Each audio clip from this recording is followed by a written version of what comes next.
forward one more step from looking at the algebra of combinations and permutations, we're going to take a look at our final application of this, and that's the binomial theorem. The binomial theorem states that we can utilize a series of combinations to be able to expand a binomial that's raised to an integer power. So we have this formula that a plus b to the n is going to be equal to n combination k, a to the n minus k, b to the k. Now k is just going to be an index, so k starts at 0, and it would go 0, 1, 2, etc. until you reach to the value of n. A is going to be the first term in the binomial, b is going to be the second term in the binomial. So, as a basic example, we have expand the following binomial using the binomial theorem, and we're going to take a look at this 2a plus 5b cubed. Now in this example, a can be represented by 2a, b is going to be equal to 5b, and n in this example is 3 because that's the exponent. And what that means is we're going to have k equals 0, 1, 2, and 3. So if you look at this index, we're just going to have to keep increasing integer values until we get to the value of n, which in this case is 3. So we're going to have 4 terms after we're done expanding this binomial.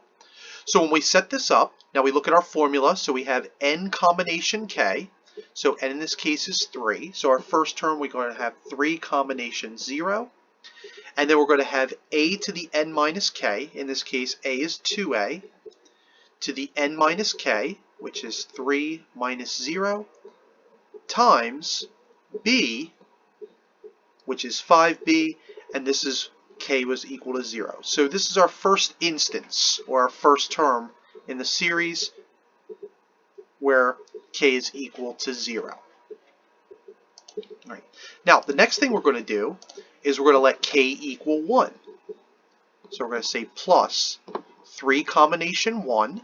So all we're doing is we're just replacing all the zeros with 1s. 2a to the first power, or to the 3 minus 1 power, excuse me.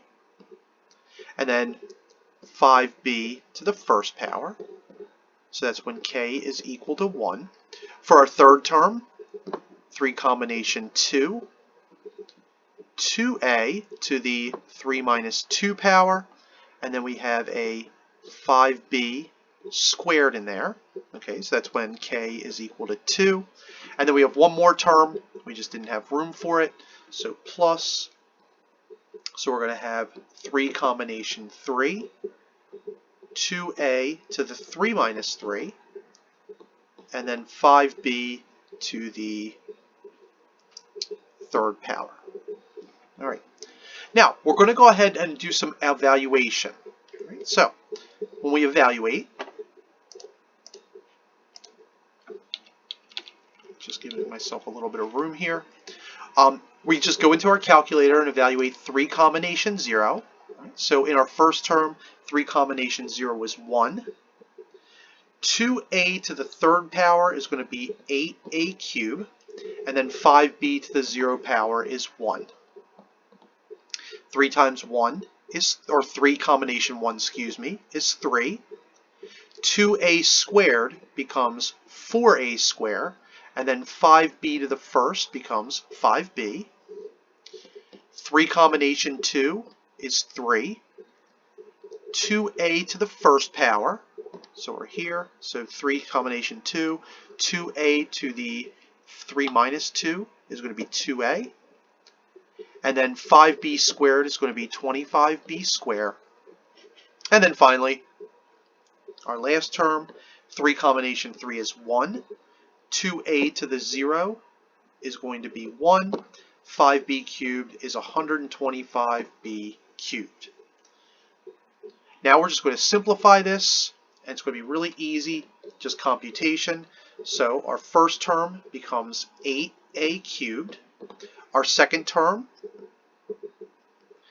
3 times 4 is 12, 12 times 5 is 60, a squared b. 3 times 2 is 6, 6 times 25 is going to be 150.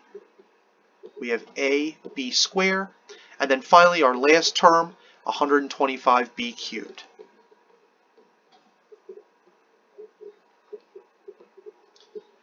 Now, that's a lot easier in some respects, especially if the numbers were bigger, than rewriting this problem as 2a plus 5b times 2a plus 5b plus 2a plus 5b.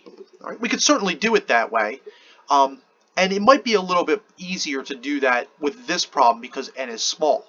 However, as n gets larger, then the binomial theorem is preferred because then it's just more mechanical and there's less bookkeeping to worry about. This is exactly how computer algebra systems go through and expand binomial terms. They just use this as an algorithm to expand. So in our next example, we're going to take a look at a fourth or a fifth power. So I would encourage you to pause the video at this point, try the next one on your own, and then revisit just to make sure you did that correctly.